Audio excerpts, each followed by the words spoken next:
Hello YouTube viewers, welcome to my show Rocket Monday. In today's episode, we're going to discuss NASA's timeline. So we get a thorough overview of what the hell is happening with NASA.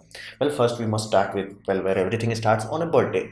Birthday started of NASA on 1 October 1958. So it's an old puppy basically at this point in time. And they had many projects. Now I'm going to talk about some big projects. So the biggest project they ever did was Apollo program that started in 1961 and ended in 1972.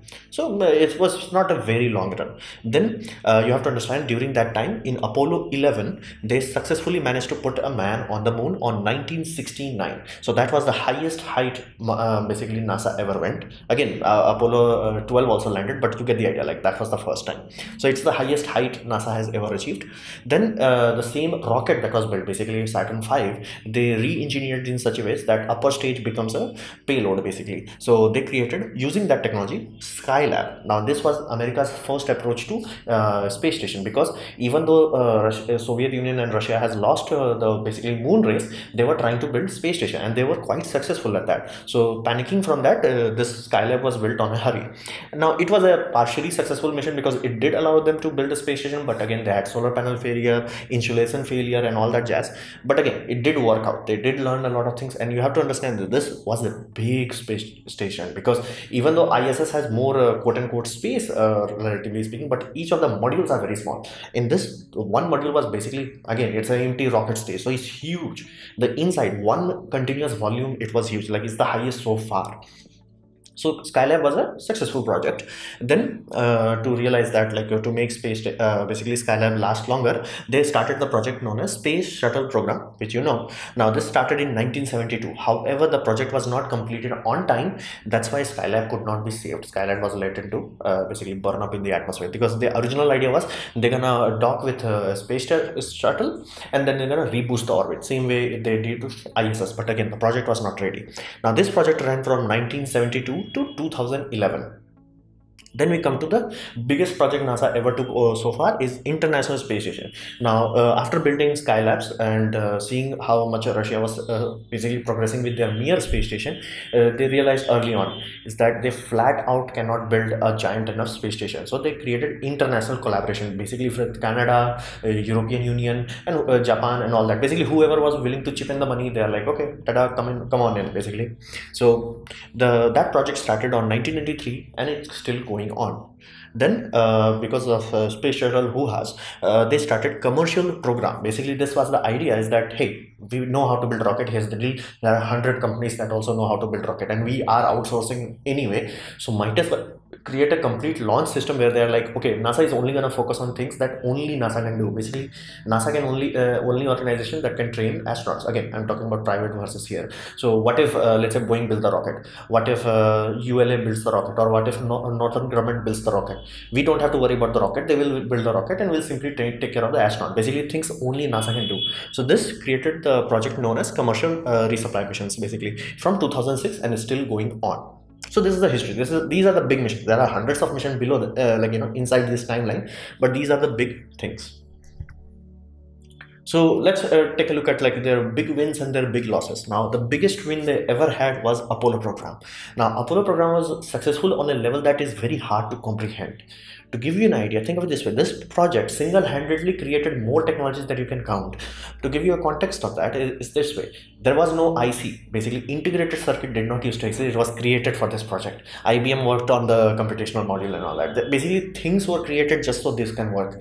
So it laid the foundation of what we call Silicon Valley that day. So it is quite amazing feat, and not to mention the size. It does not come into like you do not adjust the size properly because it's not next to a building. Basically you cannot adjust, oh, this is the building, all that. And even the buildings that like house the rocket, those buildings are like windowless, so you cannot count how many floor it is.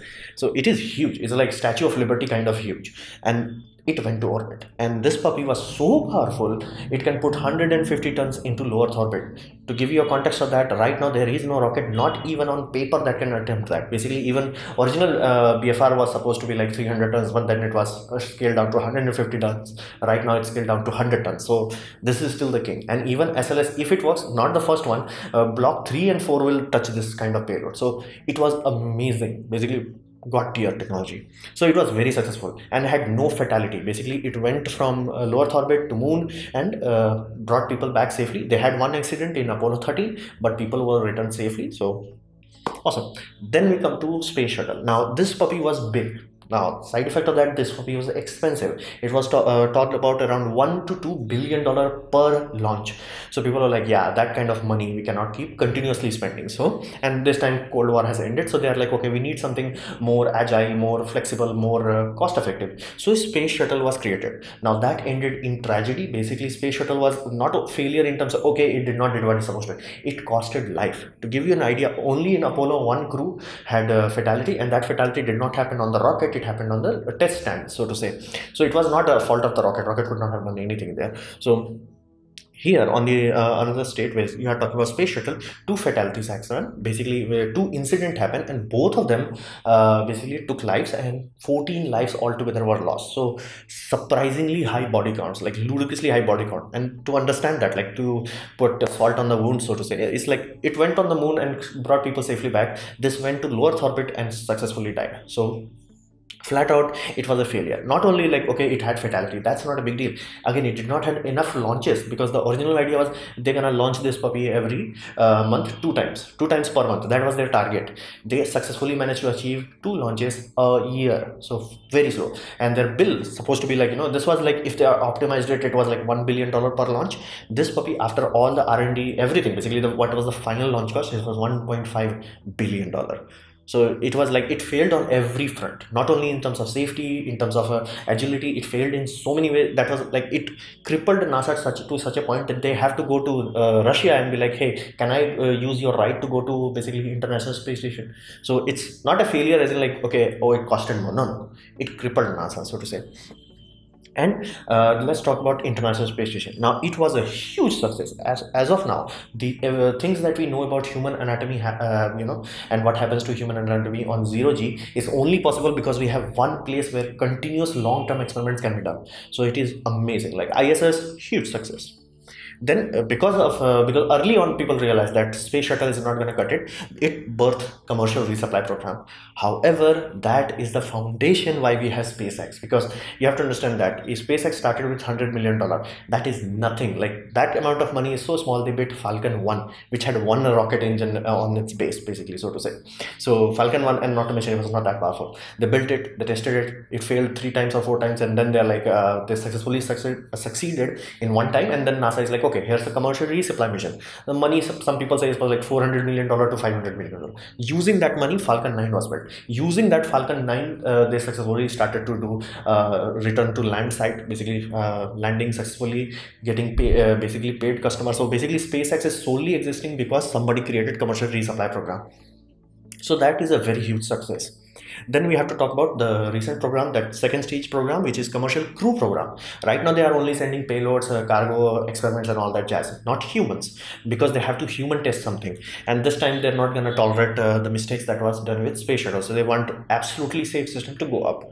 So Falcon 9 is block 5 is limited. It's like, okay, you're not going to tamper with this anymore because it's design froze, it's human tested, and they are testing they only have to do one more test, basically, where they have to eject the crew module in max Q, basically the highest pressure the rocket ever gonna. If you can successfully eject in that time, you go. If they fail to do so, they have to go back to drawing board, and I think they will succeed. There's a very good chance they will succeed flat out. It's just that could they have, like, mishaps, how Boeing had their one of the parachute fail to function. So I'm pretty sure they will succeed, but so that will happen in 2020. So if everything goes along before 2020 is out, NASA will gain the ability to send astronauts from USA again. So these are their wins and losses. Now let's take a closer look at Mars, our nearest neighbor, so to say. So in Mars, basically NASA tried a lot of missions. The first successful mission was Mariner 3 in 1964. That was just a flyby, and 2 times before that it failed flat out. They did many other missions, but I'm only gonna focus on big missions. So Mariner 3 was the first time, okay, they got the actual photos and data from Mars. Then Viking 1 was created. It had 2-part system. Basically they had an orbiter that's gonna orbit, and they're gonna have a lander which was like this. So it was a huge lander, but it did not have wheels or any way to move, so it was just like landed. So it was successful in 1975. Then we talk about they basically took the lander part, they upgraded it so it can accommodate a rover, and that created Pathfinder, which you see in the movie Martian. It was done on 1996.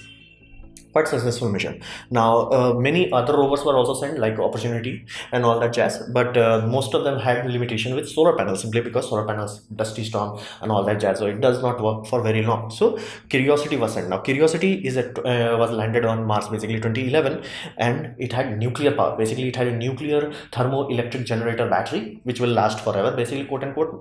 Their mission life supposed to be 10 years, like in terms of the battery power, and they are expecting like around 3-4 years of usable data out of it. They have exceeded that, so it's going strong. And 2020 rover, which are basically 2.0 of this, basically there was another was built as a safety, as a test, and they're like, okay, let's rebuild it, and they're changing some payloads and all that jazz. So same thing, it was quite successful. So they are making the same thing, only they are improving the wheels because wheels got damaged way too quickly. So these are the few big missions that they were did to Mars. What about their success rate? Basically, they have 16 success out of 22 tries. So it's good. It's good. It's not bad, but it's no cigar, so to say.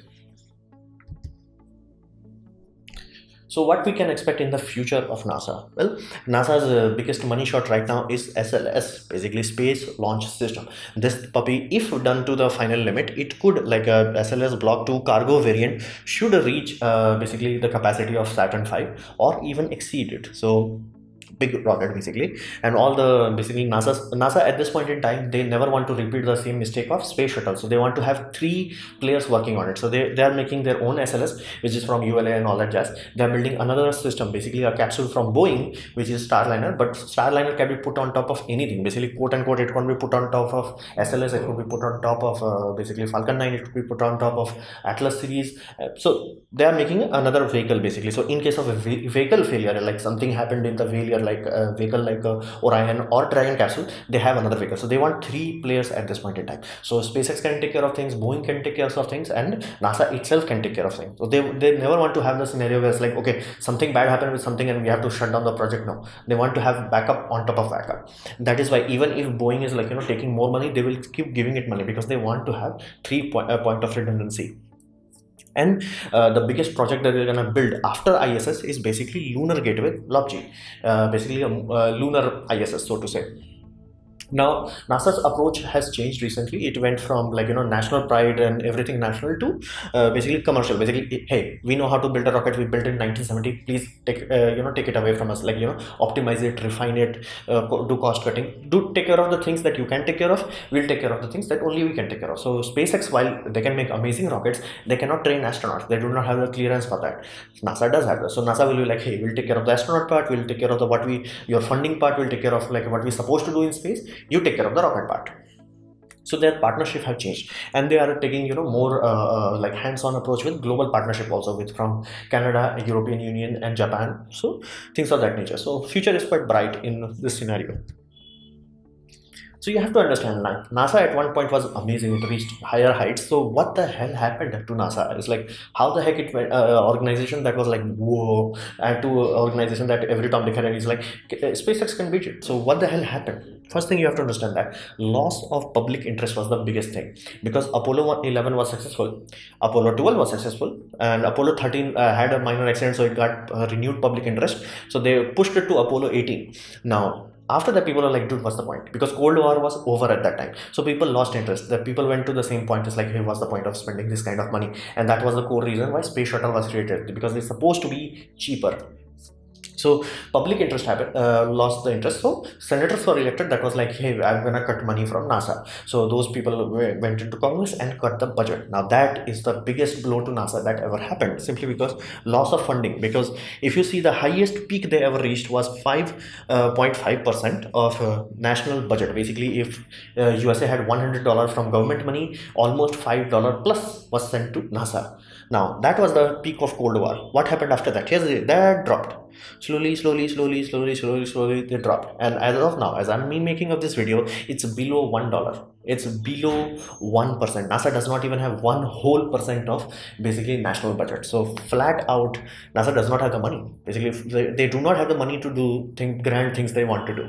So flat out. Now, because NASA was taken away from the spotlight and budgets were cut, a lot of bureaucracy and politics got into it. So politicians started to make decisions. Basically, if you see this and you're like, it looks familiar to SLS. Again, it's not SLS. It's basically Constellation project. The project that basically space shuttle was built in all over the place. That's why it was so expensive. It was like one part was built somewhere else, another part was built somewhere else. So they built all the parts. Reason for that is like that allowed NASA funding, simply because they're like, hey, if you fund NASA is gonna build a job center here. So everybody's like, okay, awesome. A problem with that is the worst way to mass produce anything. Like that is the reason why SpaceX can make something so cheap. They are like everything in one place, and nobody got time for job there or everything in one place. So even though space shuttle basically flat out flopped, like in terms of every checkpoint that is supposed to succeed, it failed. They are still reusing the parts from this. Basically, the fuel tanks, the booster, they want to claim to it so badly because they have to appease the senators. So politics got into there, and that is why space launch system. Because ideally, you want to go back to Saturn design because again, it's simpler, more effective. So what could have been done? Basically, they could have taken the fuel tank, made it bigger, so they can put basically 5 engine and the fuel for the 5 engines, and remove the solid boosters. So it would have simplified the whole pipeline, the whole like how to maneuver. But again, solid boosters are built somewhere else, so they would have lost job. They would have cut the support of NASA, and NASA would have lost their national budget. So that is why they have the SLS, and that's why SLS is never ready. So politics got it, and bureaucracy was so bad that in space shuttle first disaster, it's not supposed to happen because NASA had a safety team that was checking everything. Again, they are serious, they are professional, they know what they are doing. And one of the engineer called up, it's like, bro, cancel the launch simply because the O-rings on solid boosters were not meant for that temperature that happened on the launch site. Basically, the rocket was kept on the launch site for way too longer, so temperature dropped. So they know for a fact that O-rings are not designed for this temperature, they will not work. And that message was not only like, okay, some low level engineer got it, the engineer passed it on to mission director. There were 3 mission director, and even if one of them calls abort, it's supposed to be aborted, one of them called, but they did not abort. Bureaucracy, and it costed life. Like this all was brought into the public attention during NASA investigation. So it was like mind boggling. Like NASA went from like this professional, we know what we're supposed to do, to like bureaucracy, hey, I don't want to take care of delete and all that. They're supposed to have a presidential speech. After that speech, they're supposed to be a teacher, the first basically kindergarten teacher or something like that. They're like this teacher is going to talk to president using all that, and all will be televised. So they did not want to delay the launch, but instead they end up killing the people. So a lot of politics and bureaucracy. After that, NASA was restructured. It's like, bro, if even a small guy says cancel the launch, you bloody cancel the launch. So that happened. On top of that, NASA was created with one goal. When NASA was created, it was Cold War. Everybody was scared. Basically, they were scared. So they were like, okay, go to the moon. That's it. Like, just go to the moon. Now, I don't like Elon Musk, but I do like his goal. Like, he wakes up from the bed and is like, I shall go to Mars. That's it. Everything he does is on, route to Mars. Basically, he builds Falcon 1, not big enough. He builds Falcon 9. Okay, big enough. He starts to build a project and like, yeah, that does not work. Okay, let's add extra Delta V. Let's build Falcon Heavy. Again, not big enough. Let's build a completely different rocket like BFR. And again, you can see everything is built for one goal. Let's build Starlink project. Why? Because it will give us money. Right now we are dependent on NASA. Once we have Starlink's profit, we can build our own rockets on our own money. So SpaceX has clear goal. Thou shall go to Mars. Now NASA no longer has that. During its peak time, it had a clear goal: put a man on the damn moon. That's it. The end. Like that was your one goal. After that, their goal was never restructured. It was never like, okay, put a permanent base on moon. Sometimes it became, okay, put basically more experiments on Mars. Sometimes it became put man on Mars. Somebody became, okay, put man back onto the moon, because at this time enough time has cleared, and like, yeah, do some cost cutting. Recession is happening. So they never had clear goal after Apollo project, where they're like, okay, this is one thing, we're gonna do it, and again we may take longer to get there, but we're gonna get there. So they do not have clear goals. So these 4 things ended up killing NASA's godlike status to mere mortal, that every Tom, Dick and everything SpaceX can beat it. And they might be able to beat it, because politics and bureaucracy can kill anything. So this was my presentation of NASA's timeline. I hope you liked it, learn from it. In that case, please share it amongst your friends. That will help me a lot. And if you didn't like it, didn't enjoy it, I'd urge you to press dislike, press it twice to show me your extra disappointment. Please leave a comment because I reply to all of them. Subscribe, press the bell icon if you're free, and as always, thanks for watching.